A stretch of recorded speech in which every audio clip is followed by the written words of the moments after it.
Good morning, good afternoon, good evening. It's December 10th, 2020, and this is a process video. It probably will be broken up into 1 or 2 episodes. I'm not going to show you how to construct the outside cover. That's a different video. I want to get right to a faux leather technique for your covers, and we're going to build this cover around a composition book, as you can see in the shot. I have covered the outside of my file folders once I got them constructed with brown craft paper. Your tools and materials are up there on the side. Stop the video at any time to write them down. And I smoothed out that craft paper with a bank card. So this file folder construction is lightweight and will warp when you put a water-based glue on it. So if you're not using Mod Podge, which is water-based, or if you're using regular school glue, be aware that because you've sized one side with the white glue or the Mod Podge, that it's going to warp, and you're going to have to stop and dry them and probably weight them down. And then you can see I chose what I thought was a simple design of little S's and curlicues to make a border. And then we're going to cover all of that with torn tissue paper. As you can see, we've got our design finished, and we're about to start with the tissue paper. I want you to notice that that tissue paper has a shiny side, and if you flip it over, it has a matte side. I chose to use all of the matte side. I might have missed 1 or 2 pieces, but I chose to use the matte side so that I would get good adherence on the second layer. And all you're going to do is take your Mod Podge, or you could also use matte medium. Matte medium tends to be a lot thicker and will be more like paste. But it does give also more texture, and the whole point of this is to create some texture. So here we go. I have Mod Podge, and by the way, the reason this episode is titled Say Mod Podge is because while I was doing this, I was listening to some other YouTube broadcasters talk about this faux leather technique. This is not a new technique to me. I've done it many times before, but never with tissue paper and never with a 3-dimensional background, which is the brainstorm I had right before I went to sleep last night or the night before. And I thought, next morning, oh, I'm going to try that tissue paper technique with something underneath it to resemble embossing. We'll see how well that turns out.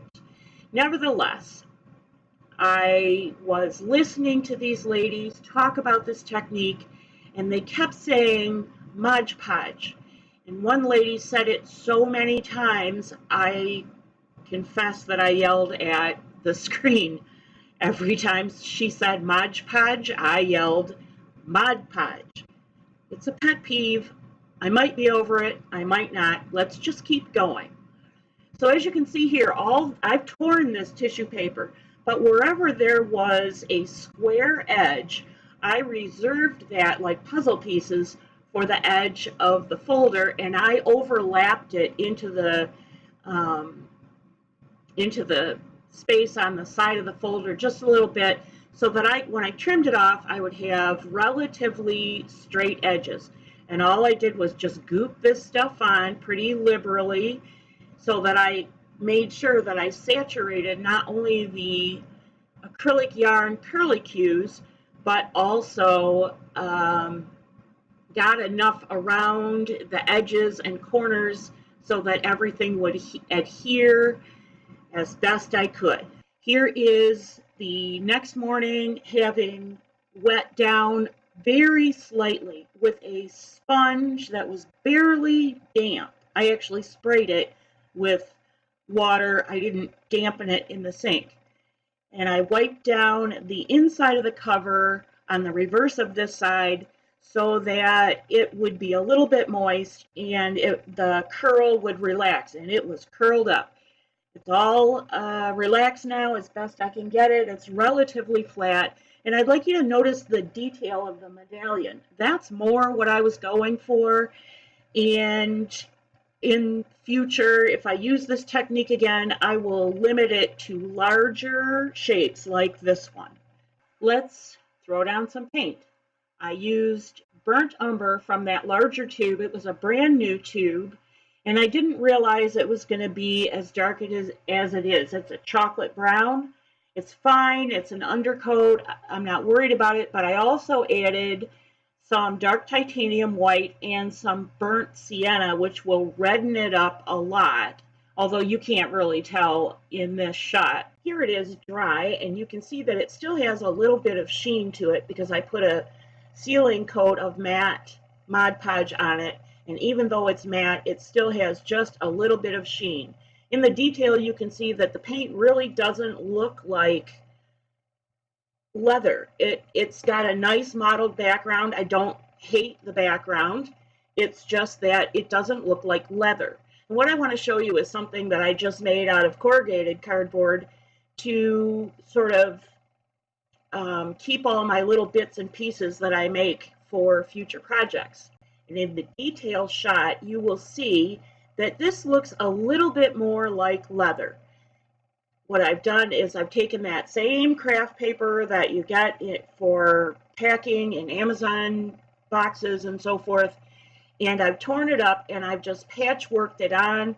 I did wrinkle it first, not that it needed any more wrinkles, but I did crumple it up and smooth it out, and then patchworked it down, and then I went over it very lightly with a Distress ink pad. You could use a makeup sponge to soften the effect, and what it does is the pad will only hit the highlights if you do it very lightly, and that gives the graining effect that you're looking for in a faux leather. Neither one of them look like leather. Let's just be honest about it. They don't look like leather, but I like the craft paper application much better. Now, since we've made this Franken thing, we ought to make some use out of it. And what you're looking at is a folio I made for small bits and pieces. This is the inside. On the left, you see an accordion file out of envelopes. And in the center are some just pages that are small, made up of small pockets to hold small ephemera. So I thought we would incorporate some of those things when we finish this faux leather Franken folio. That's all I have for you today, and boy oh boy, what a filming fiasco. There are clearly some elements of this video that didn't turn out very well. The lighting is an issue, which I'll have to fix. I'm not comfortable sitting where I'm sitting to actually demonstrate and film. It's much easier to do so. But we'll just work through it. Bear with me, we'll work through it. And if I haven't totally lost you on this Franken folio thing, I'll see you next Thursday, December 17th, and we will put the guts together and finish it. I hope I haven't lost you already on this, and if I have, I'm sorry. If I haven't, don't be surprised if the front ends up being some nice charcoal-y shade of black. Until I see you next week on December 17th, which is Thursday, take care of yourself, take care of the ones you love, and have a cup of hot chocolate on me. God bless. See you soon.